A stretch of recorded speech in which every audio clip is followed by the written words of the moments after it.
අයිබෝන් අද අපි කතා කරන්න යන්නේ අනුකලනයේ පාඩමේ 3 වෙනි කොටස. ඒ කියන්නේ අපි කතා කරන්නේ අනුකලනයේ භාවිත සහ නිශ්චිත අනුකලන සීමා ප්‍රමේය කියන එක. ඔන්න මේ පල්ලෙන් දීලා තින්නේ එම ප්‍රමේය. ඒ කියන්නේ මෙතෙන් වෙලා තියෙන්නේ මේ a සහ බිඳුව කියලා අපි දක්වලා තියෙන්නේ ඊළ සීමාව සහ පහළ සීමාව. මේ ප්‍රමේයදී අපිට මේ x පද තියෙනවා ඊළ සීමාවෙන් අඩු කරලා ලියන්න පුළුවන්. ඒක තවත් පැහැදිලි කරගන්න අපි මේක සාධනය කරලා බලමු. නිශ්චිත අනුකලන සීමා ප්‍රමේය යෙදීමේදී පහළ සීමාව අනිවාර්යෙන් බිඳුව වෙන්න ඕනි. ඒ වගේම තවත් වැදගත් කරුණක් දීලා තියෙනවා. මේ අනුකලනයක් ඉදිරියේ ඍණ ලකුණු තියෙනවා නම් අපිට පුළුවන් ඒක ඊළ සීමාව සහ පහළ සීමාව මාරු කරලා එම ඍණ ලකුණ ඉවත් කරන්න. ඒකත් මේ සාධනය කිරීමේදී අපිට වැදගත් වෙනවා. මුලින්ම අපි ගන්නවා right hand side එක. ඒකේ තියෙන අනුකලන f a ඍණ x සමානයි dx කියලා. ඊට පස්සේ අපි එතෙන්දී ආදේශයක් යොදා ගන්නවා a ඍණ x සමානයි u කියලා. අපි අනිවාර්යයෙන්ම අනුකලනයේදී ආදේශ යොදාගත්ත මේ අවකලනය කරන්න ඕනි. මේක අවකලනය කරාම ලැබෙනවා ඍණ dx සමානයි du විදිහට. ඊට පස්සේ අපි ඍණ ලකුණ අනිත් පැත්තෙන් ඉඳලා dx සමානයි ඍණ du කියනවා. ඊට පස්සේ අපි කරන්න ඕනේ මේ ආදේශවලදී දැන් සීමාවත් එක්ක යන හින්දා අපි මේ x ගන්න ආදේශ කරලා බලන්න ඕනේ. එතකොට u වලට මොකක්ද වෙන්නේ කියලා. එතකොට x සමානයි a වෙනකොට u සමානයි බිඳුව වෙනවා. x සමානයි බිඳුව වෙනකොට u සමානයි a වෙනවා. දකුණු පැත්ත අරගෙන අර a ඍණ x සමානයි u කියකින් ඒ ගත්තු ආදේශات එක්ක අපි මේකට ආදේශ කරපුවාම එනවා ඍණ අනුකලන FUDU කියලා. ඊට පස්සේ මම අර ඉස්සෙල්ලා කතා කරපු තමයි ඇවිල්ලා තින්නේ අපිට ඍණ ලකුණ ඉවත් කළා සීමාවන් දෙක මාරු කරලා තියෙනවා. ඒ කියන්නේ ඉහළ තියෙන සීමාව පහළට ඇවිලත් පහළ තියෙන සීමාව ඉහළට ගිහිල්ලා තියෙනවා. ඔයගලන්ට පේන උඩ තියෙන බිඳුවයි a කියන එක පහළට එද්දි a සහ බිඳුව කියලා මාරු වෙලා තියෙනවා. මේ u තියෙන තැන් x හරව ගන්නවා. ඒතකොට අපි ලියන්න පුළුවන් අනුකලන fx dx කියලා. ඒ කියන්නේ left hand side එක. එහෙම තමයි මේ නිශ්චිත අනුකලන සීමා ප්‍රමේය සාධනය කරන්නේ. අපි දැන් මේකෙන් ගණන් කීපයක් ඉදිරියට හදමු. නිශ්චිත අනුකලන සීමා ප්‍රමේය යටතේ අපි බලමු 2009 එළව ගණන් හදන්න. ඒක අපිට දීලා තියෙන්නේ j සමානයි පහළ සීමාව බිඳුව ඉහළ සීමාව පයි බෙදීම දෙක අනුකලන ලවයේ තියෙනවා sin 2k වෙනි බලයේ x හරයේ තියෙනවා cos 2k වෙනි බලයේ x ධන sin 2k වෙනි බලයේ x dx කියන එක. මේකදී තවත් විශේෂ දෙයක් අපි ඉගෙන ගන්නවා. ඒ කියන්නේ අපිට මේ අනුකලන කියනවා සමගාමී සමීකරණ විසඳගත් ආකාරයට අපිට හදාගන්න පුළුවන්. අපි මුලින්ම මේක නම් කරනවා 1 කියලා. ඊට පස්සේ අර අපි කලින් ඉගෙනගත්තු සීමා ප්‍රමේයෙන් ඒ කියන්නේ නිශ්චිත අනුකලන සීමා ප්‍රමේය දාලා අපි මේක නැවත සකස් කරගන්නවා. නිශ්චිත අනුකලන සීමා ප්‍රමේයදී කිව්වේ ඉහළ සීමාවෙන් අඩු කරලා ලියන්න පුළුවන් කියලා. මේ අවකලනයන විශේෂයෙන් තියෙන පද අපි මේ x තියෙන සෑම තැනම ඊළ සීමාවෙන් අඩු කරලා ලියන්න කියන්නේ 5 බෙදීම 2 ඍණ x කියලා ලියා ගන්නවා. එතකොට තමයි දෙවෙනි පෙරේලේ තියෙන්නේ. ඔයගලන්ට පේනවා හැම x තියෙන තැනක්ම මේ dx කියන එක අපි ලියන්නේ dx කියන එක නැතුව අනිත් පද ටික 5 බෙදීම 2කින් අඩු වෙලා ලියා ගන්න පුළුවන් මේ සීමා ප්‍රමේයට අනුව. එතකොට ඔයගොල්ලෝ දන්නවා ත්‍රිකෝණමිතියේදී 5 බෙදීම 2කින් 90ත් එක්ක sin පද cos පද සම්බන්ධ වෙනකොට ඒ sin පද cos පද බවටත් cos පද sin පද බවටත් පත් වෙනවා. ඒ අනුව අපිට ලියා ගන්න පුළුවන් ඊළඟ පියවර මේ sin 2k වෙනි බලය 5 බෙදීම 2 ඍණ x කියන එක අපි ලියා ගන්න පුළුවන් cos 2k වෙනි බලය x කියලා. එතකොට cos 2k වෙනි බලය 5 බෙදීම 2 ඍණ x කියන එක අපි ලියා ගන්න පුළුවන් sin 2k වෙනි බලය x කියලා. අපි ඒක ආදේශ කරලා ඊළඟ පියවර ලියා ගන්නවා. අපි මේකත් අංක දා ගන්නවා අංක 2 කියලා. ඊට පස්සේ අපි කරන්නේ මේ අංක 1 සහ 2 එකතු කරනවා. එතකොට ඕගලන්ට පේනවා 1 සහ 2 දෙකේම හරය එකයි. ඒකෙන්ද අපිට ලවයේ කිලිම එකතු කරන්න පුළුවන්. එතකොට ඔගොල්ලෝ බැලුවොත් හරයත් ලවයත් එන්නේ එකම පදේ. ඒකින්ද අපි මේකට හරය ලවයයි කපලා ඉවත් කරගන්න පුළුවන්. එතකොට වම් පැත්ත ඇවිල්ලා තියෙන හැබැයි 2j කියන එක. එතකොට අපිට ගන්න පුළුවන් 2j සමානයි අනුකලන 1 dx කියන එක හරයට ලවයේ කැපිලා ගියාම ඔගොල්ලෝ දන්නවා එකේ අනුකලනය තමයි x කියන්නේ. ඊට පස්සේ අපි සීමාවන් දෙක ආදේශ කළා පිටුදුර ලබා ගන්න ඕනේ. ඕගොල්ලන් සීමාවන් ආදේශ කරන දන්නවා කියලා හිතනවා. මුලින්ම ගන්න ඉහළ සීමාව ආදේශ කරනවා. ඒ කියන්නේ 5 බෙදීම 2. ඊට පස්සේ එකෙන් අඩු කරනවා පහළ සීමාව ආදේශ කළා. 5 බෙදීම 2 ඍණ බිඳුව. ඒ කියන්නේ 5 බෙදීම 2ම තමයි 2j සමානයි 5 බෙදීම 2යි කියනවා. එතකොට අපිට j සමානයි 5 බෙදීම 4යි කියලා ගන්න පුළුවන්. තවත් ගාන බැලුවොත් මේකත් ඉස්සරහගෙම සමගාමී සමීකරණ කරන ආකාරයට විසඳන තියෙන ගානක් ඒක දීලා තියෙනවා i සමානයි සීමා දෙක තියෙන බිඳුවයි 5 බෙදීම 2යි අනුකලන a cos වර්ග x ධන b sin වර්ග x dx කියන එකත් j සමානයි සීමාවන් දෙක 0.5 අනුකලන b cos වර්ග x ධන a sin වර්ග x dx කියන එක දීලා තියෙන්නේ. මෙතෙන්දී ඔයගොල්ලන් බැලුවොත් පේනවා මෙතන ab පද තමයි මාරු කරලා දීලා තියෙන්නේ. අපි මුලින්ම කරන්නේ මේ i ධන j එකතු කරගන්නවා. එතකොට අපිට මේ පද මම කලින් වීඩියෝවත් කතා කරා මේ එකතු කිරීම තියෙනවාට අපිට ඒ අනුකලන වෙන විදිහට ලියා ගන්න පුළුවන්. හැබැයි ඒක කරන්න නම් විෂය එකම වෙන්න ඕනේ. ඒ වගේම සීමාවන් දෙකත් එකම වෙන්න ඕනේ. ඉතින් ඒ අනුව මේ a පද දෙක ඉවතර ගත්තම cos වර්ග x ධන sin වර්ග x කියන එක එනවා. එතකොට b පදේ ඉවතර ගත්තම cos වර්ග x ධන sin වර්ග x කියන එක ගන්න පුළුවන්. එතකොට අපි දන්නවා cos වර්ග x ධන sin වර්ග x යන්නේ 1යි කියන එක. ඊට පස්සේ අපි උත්තරය ලියන්න පුළුවන් i ධන j සමානයි අනුකලන a ධන b dx කියලා. මේ a ධන b කියන එතකොට නියත අපි කරන්නේ අනුකලනයේ නියතේ විතර ගන්න පුළුවන්. එතකොට i ධන j සමානයි a ධන b වාරයක් මෙතන 1යි dx කියන එක තියෙන්නේ. එතකොට ඒක අනුකලනයේ තමයි x කියන්නේ. සීමාවන් දෙකක් දාලා ලියාගත්තම i ධන j සමානයි a ධන b වාරයක් පයි බෙදීම දෙක කියලා එනවා. මෙතෙන්දි සීමාවන් ආදේශ කරලා ඉස්සෙල්ලාම වගේ ගන්න ඕනේ. එතකොට i ධන j සමානයි a ධන b වාරයක් පයි බෙදීම දෙක කියලා එනවා. ඒක අපි අංකයක් දාගන්නවා අංක 1 කියලා. ඊට පස්සේ අපි කරන්නේ මේ i ගෙන් j අඩු කරනවා. ඒකෙදි ඉස්සෙල්ලා වගේමයි a පද ඉවතර කරගෙන b පද ඉවතර කරගෙන අපි හදා ගන්නවා. එතකොට එන්නේ cos වර්ග x ඍණ sin වර්ග x කියන එක. ඔයගොල්ලෝ දන්නවා cos වර්ග x ඍණ sin වර්ග x කියන්නේ cos 2x කියන එක. අපි ඒකත් මේ දෙක ලියාගත්තම i ඍණ j සමානයි අනුකලන a cos 2x ds අඩු කිරීම අනුකලන b cos 2x ds කියන එක ගන්න පුළුවන්. ඊට පස්සේ අපි කරන්නේ මේ අනුකලන අපි හදලා ලියන්න ඕනේ. එතකොට i ඍණ j සමානයි ඒ කියන්නේ නියතයක් ඒක එහෙම තියෙනවා. cos 2x කියන එකේ අනුකලනය තමයි sin 2x බෙදීම 2. එතකොට cos 2x කියන එකේ අනුකලනය නැවතත් තියෙන්නේ sin 2x බෙදීම 2. නියත පද ab අපි ඉවතර කරන් තියෙනවා මෙතෙන්දී. එතකොට අපි ලියන්න පුළුවන් i ඍණ j සමානයි මෙතන sin 2x බෙදීම 2 කියන එක ඉවතර ගත්තම පොදු පදයක් විදිහට a ඍණ b කියන එක ඉතිරි වෙනවා. ඊට පස්සේ අපි කරන්නේ මේ sin 2x කියන එකට සීමාවන් ආදේශ කරනවා. sin 2x ට සීමාවන් ආදේශ කරපුවාම x වෙනුවට 5 වෙනීම දෙක දාපුවම එන්නේ sin 5 කියන එක. sin 5 කියන්නේ බිඳුවයි. ඊට පස්සේ බිඳුව දාපුවම sin බිඳුවමයි. sin බිඳුව කියන්නේ බිඳුවමයි. එතකොට මේ පදේ වැඩක් නැති වෙලා යනවා. ඊට පස්සේ අපිට ගන්න පුළුවන් i ඍණ j සමානයි බිඳුවයි. ඒ කියන්නේ i සමානයි j කියන එක. මේක අංක 2 අපි හිත හදාගත්ත අංක 1. ඒ දෙකට අනුව අපිට ලියන්න පුළුවන් i සමානයි j සමානයි a ධන b වාරයක් 5 බෙදීම 4 කියන එක. ඊළඟට අපි සාකච්ඡා කරන ටික වෙනස් විදිහකට අනුකලන දෙකේ x වෙනි බලය dx අපි බලමු මේ වගේ අනුකලනයක් අපි සිතන්නේ කොහොමද කියලා. මේකෙදී අපි y සමානයි 2x වෙනි බලය කියලා අපි ගන්නවා. ඊට පස්සේ අපි මේක ලඝු පාදයෙන් ලියා ගන්නවා. ඒ කියන්නේ ln දාලා ln y සමානයි ln 2x වෙනි බලය කියලා අපි ලියා ගන්න පුළුවන්. ඒතකොට දෙපැත්තම ලඝු දාපුවම ඔයගොල්ලෝ දන්නා බලයක් තියෙන ලාවට ඒක ඉස්සරහට ගන්න පුළුවන් අපිට ලඝු වලදී. එතකොට ln y සමානයි x ln 2 කියන එක ගන්න පුළුවන්. ඊට පස්සේ අපි කරන්නේ මේක අවකලනය කරනවා. මේක අවකලනය කරාම ඔයගොල්ලෝ දන්නවා ln පදයක් අවකලනය කරාම එන්නේ ඒ පදේ පරස්පරය කියන එක. ඒතර ගන්න පුළුවන් එකයට y කියන එක y වල අනුකල අවකලනය තමයි dy බෙදීම dx. ඒකින්ද අපි ලියනවා එකයට y ගුණ කිරීම dy බෙදීම dx. මෙතන x ln 2 කියන එකේ ln 2 කියන නියතයක්. ඒකට නිශ්චිත සංඛ්‍යාවක් තියෙනවා. ඒ කියන්නේ නියතයකයි x පදයකයි ආපුවා මේක අවකලනය කරාම අපිට එන්නේ ඒ නියතේ විතරයි. ඒ කියන්නේ ln 2 කියන එක. ඊට පස්සේ කරන්න අපි මේ වම් පැත්තේ තියෙන y අකුර ගුණ කිරීමක් විදිහට අනිත් පැත්තට ගෙනියනවා. ඊට පස්සේ මේ y කියන්නේ අපි දන්නවා 2x වෙනි බලය කියන එක අපි y දින තැන් වලට 2x වෙනි බලය කියන එක ආදේශ කරගන්නවා. ඒක තමයි මේ පියවරේදී කරලා තියෙන්නේ. ඊට පස්සේ උන්න තවත් විශේෂ වැඩක් කරලා තියෙනවා. මේ y පදේ ඒ කියන්නේ 2x වෙනි බලේ හැම පදයක්ම ln 2කින් බෙදලා තියෙනවා. එතකොට අපිට ලියන්න පුළුවන් d 2x වෙනි බලය බෙදීම ln 2යි dx කියන එක අනිත් පැත්ත ln 2 බෙදුවම ඔයගලන්ට පේනවා ඉතුරු වෙන්නේ 2x වෙනි බලය විතරයි. ඒක තමයි අපි ඊළඟ පියවරේදී සඳහන් කරලා තියෙන්නේ. ඊට පස්සේ අපි කරන්නේ මේ දෙපැත්තටම අනුකලන යොදනවා. අනුකලන යොදලා අපි කරන්නේ මේ වම් පැත්තේ තියෙන dx කියන එක ගුණ කිරීමක් විදිහට අනිත් පැත්තට ගෙනියනවා. මම ඉස්සෙල්ලා වීඩියෝත් කතා කරා මේ අනුකලනයත් එක්ක dy dx වගේ පද තියෙනවා නම් අපිට ඒ d අකුරට අනුකලනේ කපලා දාන්න පුළුවන්. එතකොට අපිට ඊළඟ පියවරේ එන්නේ 2x වෙනි බලයේ ln බෙදීම 2 සමානයි අනුකලන 2x වෙනි බලයේ dx කියන එක.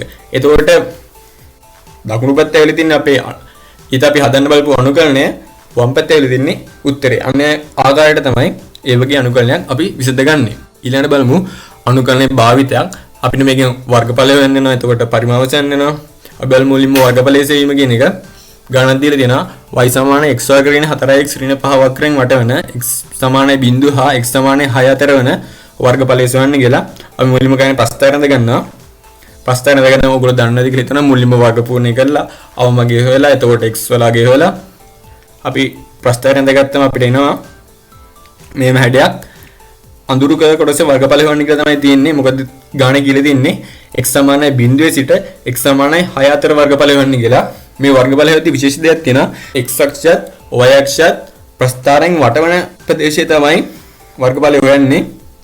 මොකද ඔයගලන්ට පේනවා මේකෙදී බිඳුවෙන් 5 අතර කොටසේ පල්ලෙහාට තමයි පාඩලා තියෙන්නේ. කාට හිතෙන්න පුළුවන් ඒ උඩ ටික පාට වෙන්න පුළුවන් නේද කියලා. එහෙම පාට වෙන්න බෑ. මොකද උඩ ටික ප්‍රස්ථාරයෙන් වට වෙලා නැහැ. යට ටික තමයි ප්‍රස්ථාරයෙන් වට වෙලා තියෙන්නේ. ඒකින්ද අපි ඒකේ යට ටික ගන්න තියෙනවා. උඩ එකේදී අපි වට වෙලා තියෙන්නේ x අක්ෂයත් එක්ක ප්‍රස්ථාරයෙන් වට වෙන කොටස තමයි අපි ගන්න ඕනේ. ඒකින්ද තමයි 5 සිට 6 දක්වා කොටසදී ඊළ කොටස අපි අඳුර කරලා තියෙන්නේ. මේ අනුකලයෙන් අපි වර්ගඵල හෙවීමේදී අපි කරන්නේ මේකේ චූටි තීරුවක් තෝරගන්නවා. ඒක තිරස් තීරුවක් වෙන්නත් පුළුවන්, සිරස් තීරුවක් වෙන්නත් පුළුවන්. මේකද අපිට වඩාත් පහසු ක්‍රමය තමයි භාවිතා කරන්නේ. අපි මේකේදී යොදා ගන්නවා සිරස් තීරුවක්. ඒ කියන්නේ මෙන්න මේ වගේ අපි ඒකේ පළල ගන්නවා dx. ඒ කියන්නේ චූටි කොටසක් dx. මේකේ චූටි තීරු ගොඩකින් තමයි මේ ප්‍රස්ථාරය අඳුරලා තියෙන්නේ කියලා අපිට කියන්න පුළුවන්. ඒ කියන්නේ මේ dx එක ඍජු කොණාශ්‍රාකාරයට තියෙන. ඒ කියන්නේ එක ඊටාම චූටි කියලා බැලුවොත් තමයි අපිට ඍජු කොණාශ්‍රයක් විතර ගන්න පුළුවන්. ඒ වගේ කොටස් කීපයක් විතර තමයි අඳුරු කරලා තියෙන කොටස හැදලා තියෙන්නේ. අපි දැන් බලන්න හදන්නේ ඒ අඳුරු කරපු කොටස් සියල්ලගේම එකතු කරන තමයි මේ වර්ගඵලය හොයන කියලා ගන්නෙ. මෙතන dx කියන එක ඒ කියන්නේ ඒකේ පළල ඍජු කොණාශ්‍රයේ පළල හැම එකම එකයි. දැන් මේක උස්ස අපි ගන්නකො y කියලා. ඒ y උස්ස තනින්තර වෙනස් වෙනවා ගන්න පේනවා. ඔහොම සිරස්ස තීරු ඇඳගෙන ගියත් ඔහොම එක එක දිගවල තමයි තියෙන්නේ. හැබැයි ඒ y කියන එක අපිට දෙනවා මෙතන x වර්ග කියන 4x කියන 5 කියන එකෙන් අපි මේක අනුකලනය ගන්නින්ද ඒවා විසදිලා යනවා. මේ dx කියන්නේ මේ හැම එකකම පළල මේ චූටි චූටි තීරු ගොඩකින් තමයි මේ ප්‍රස්ථාරයේ මේ අඳුරු කරලා තියෙන කොටස හැදිලා තියෙන්නේ. අපි දැන් හදන්නේ මේ මුළු හැම කොටසකම වර්ගඵලය හොයන්න.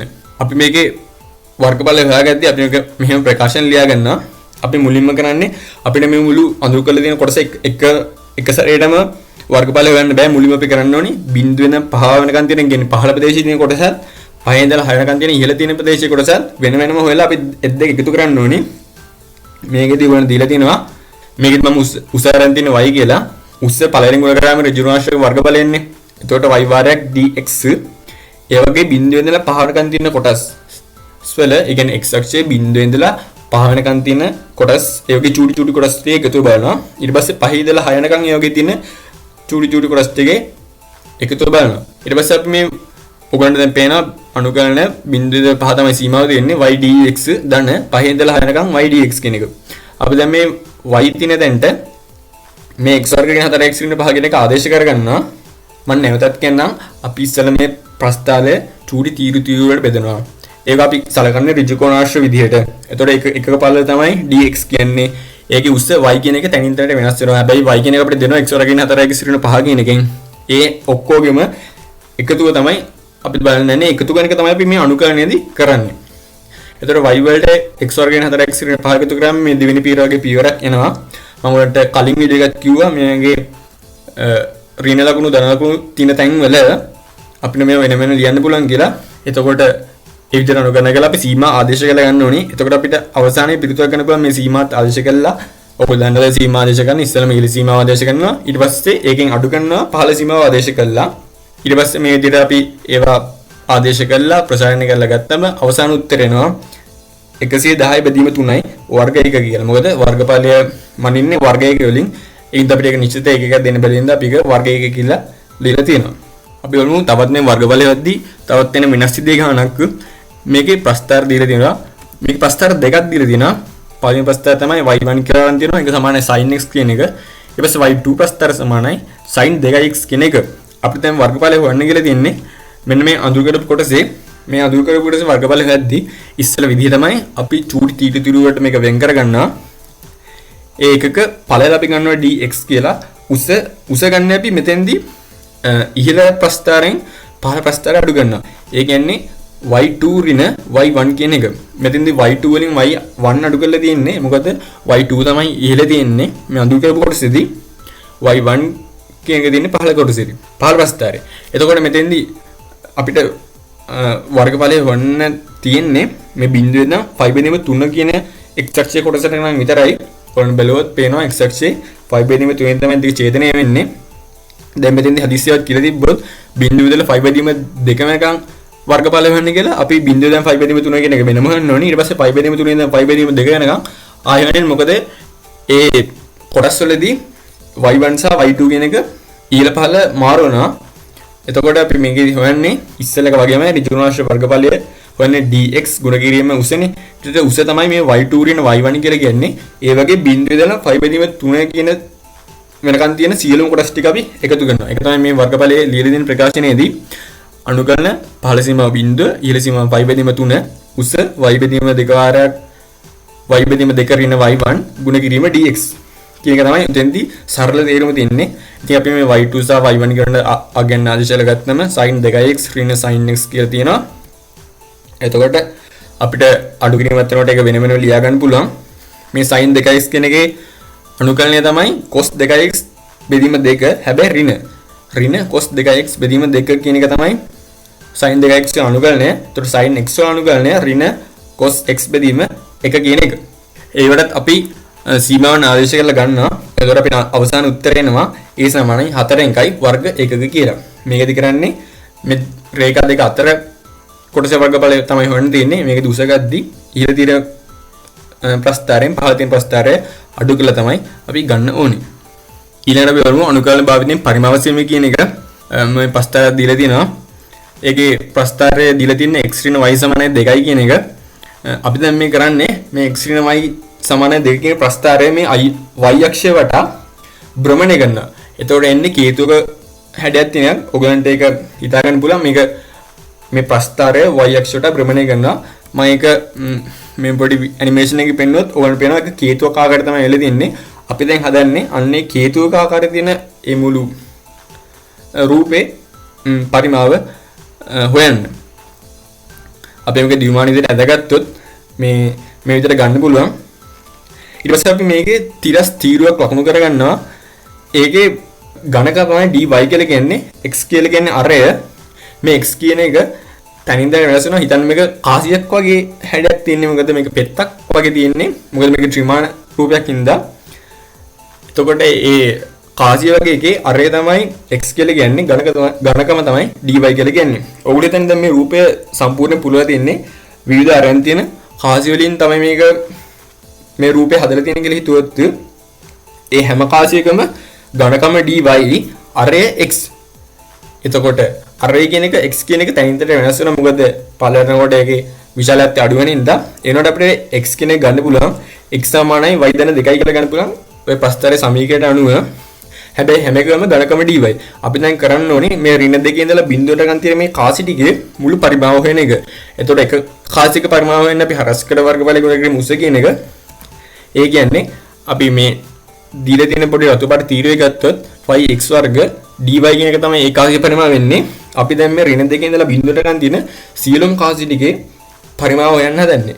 මෙතෙන්දී x කියන එක තැන්තර වෙනස් වෙනවා. හැබැයි ඒක අපිට ගන්න පුළුවන් x සමානයි y ධන 2 කියන එකෙන්. මොකද ප්‍රස්ථාරය දීලා තියෙන x ඍණ y සමානයි 2 කියන එක. මේ සියලුම කාසි වල අපි දැන් පරිමාව හොයන්න ඕනි ඍණ දෙකේ ඉඳලා බිඳුව දක්වා තියෙන. එතකොට මෙතන dy තියෙන ඉඳලා අපි හැම x පද තියාගන්න බෑ. හැම පදයක්ම y වලට හරව ගන්න ඕනේ. ඒතර x සමානයි y ධන 2 කියන එනවා. ඒක ආදේශ කරගත්තම phi කියන්නේ නියතයක්. ඒක අනුකලන ඉවතර ගන්නවා. ඒතර එනවා phi අනුකලන y ධන 2 වර්ගයයි dy කියන එක.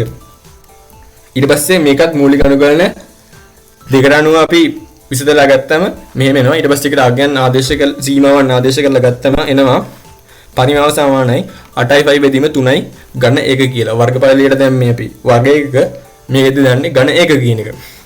මෙතෙන්දී නැවතත් කියනවා මෙතෙන්දී අපි හිතනවා මේ රූපය චුටි චුටි කාසි වගේ පොඩි පොඩි කැබිලට වෙනස් වෙන් කරලා තියෙන්නේ. ඒක කාසිය ඝනකම dy. ඒවයි අරය x කියන්නේ මේ ඍණ දෙකේ ඉඳලා බිඳුව දක්වා දින ඔක්කොම කාසි වල එක මුළු පරිමාව වෙන වැඩක් තමයි මේ අනුකල්ල භාවිතෙන් අපි පරිමාව සෙවීමේදී කරන්නේ. අනුකල්‍ය භාවිතයෙන් පරිමාවීමේ තව ගානක් බැලුවොත් ප්‍රස්ථාරයක් දීලා තියෙනවා y සමාන x වර්ග කියන එක. අපි දැන් මේ ශීතයත් මේ y අක්ෂයට භ්‍රමණය කරන්න හදන්නේ. එතකොට බලන්න තේරෙනවා මේ කෝප් එක වගේ හැඩයක් එන්නේ ත්‍රිමාණ විදිහට හිතන්න. මම ඉස්සෙල්ලා ඇනිමේෂන් එක පෙන්නුවා. ඒ වගේ ත්‍රිමාණ විදිහට හිතන්න. එතකොට අපි මේකෙත් පරිමාව හොයන්නේ. මේකෙදිත් අපි කාසියක් වගේ තියෙන තිරස් පෙත්තක් තෝරගන්නවා. ඒ පෙත්තේ අරය තමයි x කියලා ගන්න. ඒකෙත් x කියන එක තනිතර වෙනස් වෙන්න පුළුවන්.